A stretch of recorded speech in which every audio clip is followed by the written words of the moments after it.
Hi, my name is Lexi. Welcome back to my channel and Merry Christmas this week. And so I am going to be talking about how celebrations do not require punishment.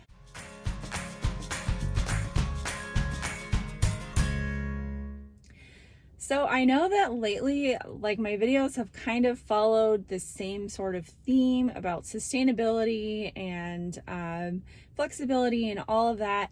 And so maybe a lot of this is like me repeating myself, but I feel like it's really important, especially right now as we are headed right into Christmas and New Year's this week that happens to turn into a long celebration with a lot of food for a lot of people. So I wanted to just sort of put this out there, and even if it helps one person, then I will be happy that it helped you to have a better Christmas / New Year's / whatever you are celebrating experience. So I was watching a different channel that I follow, and this isn't a fasting channel. It's just actually a lifestyle homeschool channel that I follow. And she was talking about how a lot of people, especially this time of year, will tend to get into this really bad cycle of overdoing it on treats and food and binging, and then following that up with a cycle of over restriction, and just how negative and unhealthy that pattern is for our minds and our bodies. And so I definitely hope that anyone who watches my channel never gets the impression that that is the sort of thing we should be doing, because fasting isn't meant to be something that is a punishment. It's not something that is a revenge for eating a crappy diet for one day and then you go and fast for a week or whatever. It's not meant to be that way. Fasting is a positive thing you're doing for your body. It's a healing protocol. It does help you manage your weight for sure. That's a part of the benefit, but that's not the whole thing, and that's definitely not the only thing. So if you happen to extend your fasting hours, or you skip a fasting day, if you're an alternate day faster and you eat for a day that you were supposed to be fasting normally, or you eat past satiety when you're eating and you kind of overdo it, you do not need to follow that up on the next day with extra fasting or just eat lettuce or whatever. You do not need to do those types of things. That is a form of punishment, and our bodies do not respond well to that. In the long run, this can create a really negative cycle. It can mess with your hormones. It can just really derail you and lead you to giving up and quitting and just thinking you're a failure, and it's just not good. On the Fasting Highway, he talks a lot about this he calls it revenge fasting. We don't want to revenge fast, that we're taking revenge on ourselves for the enjoyment that we had or that we overdid it. That being said, December and this coming week, it doesn't have to be a long, never-ending feast, and I think what's really important is just to clue into how you feel, and thinking about enjoying the moment, enjoying the food, versus just getting as much volume as you possibly can. But I understand that sometimes that happens because we get stuck in these negative old patterns, right? Like we're used to this time of year being a time where we can get away with things, and we try to get away with as much as we possibly can because we know that come New Year's, we're going to start over and we're going to, lose all the weight or whatever. But then we know that it's not that easy, and it can be really hard to lose these, 10 or 20 pounds that you can gain over this holiday season. But a day here and there, or, even over December, if you just are eating a little bit more every single eating day that you normally would, or eating more sugar or whatever it is, that's okay, as long as you're being mindful and you're really cluing into how you feel and not doing it just for the sake of the opportunity. I think that's really important. But I think that it's really important to be mindful as a faster of just not not putting in longer fasts that you wouldn't normally do just to counteract what you ate. And I think that, I've done 2 and 3 day fasts, and I think they can be very beneficial, but I try to be very, very mindful of when I choose to do those. I want to be mentally ready to do them. I want to make sure that I'm doing them on a time where I'm not like missing out on things, or that I'm not going to feel super deprived. I make a very conscious decision that I'm doing it for my health, because there are added benefits to doing longer fasts.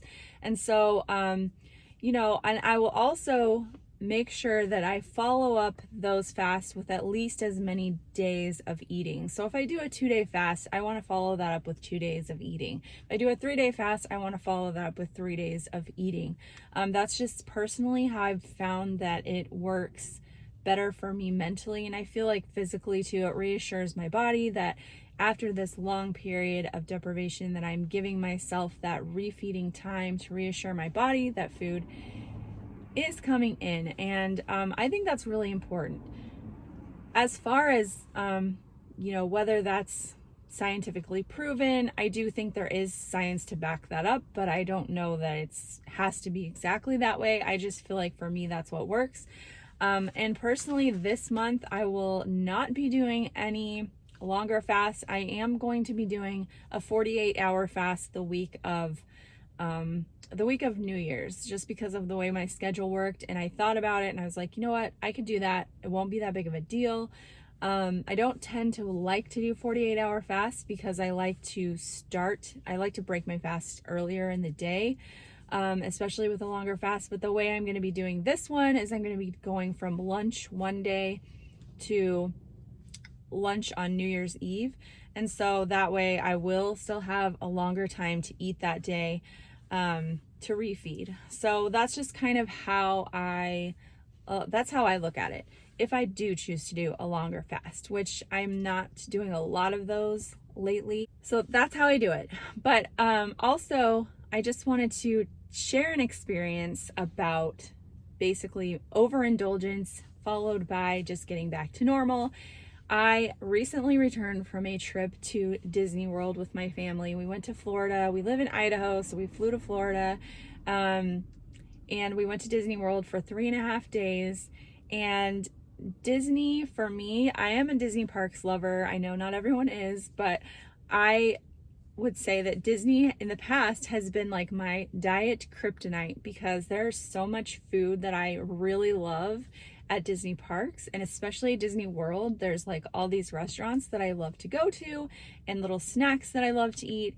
And so in the past, that is something that would definitely derail me. Since I've started fasting, I've been to Disneyland twice, and those were very positive experiences as far as getting back to normal and like losing the gain that I got while I was there. But this is the first time I had ever been to Disney World. And so I was a little bit nervous, especially since I was going to be having 6 eating days in a row. And, 4 of those were at Disney World, with all the food and everything. And I definitely did not fast as much as I normally do. I hit, I think, 116 hours that week, which it took a lot of intention to even get that much. And it wasn't hard, but it took intention. And I did fast that Monday that we left. I left Tuesday morning, and then I didn't fast again until the following Monday. So I had 6 eating days in a row. The day that I left, I was 180.4 pounds. And when I weighed in on Monday, so I actually got back Saturday, and then I did eat still on Sunday. I wanted to make sure that, again, I wasn't punishing myself for the trip. I just wanted to have my normal Sunday. It was only like 6 hours I ate on Sunday.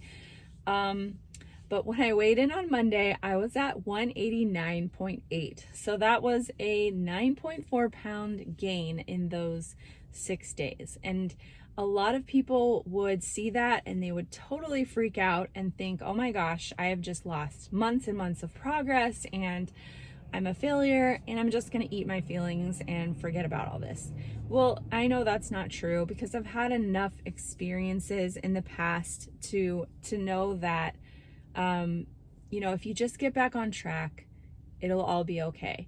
So I did. I did not do a 3-day fast. I did not that week even restrict my food. I didn't cut out sugar. This is the Christmas season. I allowed myself to have some treats here and there. I ate carbs. You know, I just ate normally, what I would normally do. And Saturday morning, I weighed 180.7 pounds. So I was already back down 9.1 pounds out of those 9.4 pounds. So basically, it was like a net gain of 0.3 pounds. And for the fact that, I mean, if you saw all that I ate while I was at Disney World, and I really will say that I didn't overdo it. I didn't like overstuff myself because I wanted, again, to feel good. But I ate a lot, and I definitely gained a lot. But I then lost it, most all of it, the next week just by getting back to my normal schedule. And so that's a really powerful thing to know, because if you happen to have the same experience, you're out of town for Christmas or whatever for the holidays, and you're eating a lot and you're doing all these things, then just get back to normal. It'll be okay. Like, it may take a little bit of time to get back to where you were. It may take a couple, 2 to 3 weeks, but you'll get there and it'll be okay. And again, just really focusing on how you feel and making that be the deciding factor in what you do. Because then this past weekend, again, I sort of overindulged because I was making caramels and I was making toffee and I was sampling a lot more than I needed to.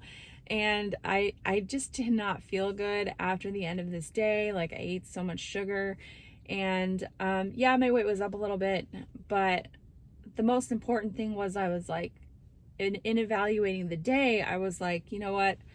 That really wasn't worth it. Like, I ate too much and it didn't feel good. So the next time that opportunity presents itself, like, I'm going to be more mindful and do what's going to make me feel better. I still will taste the treats and enjoy them, but I'm not going to eat as much because I didn't feel good, And so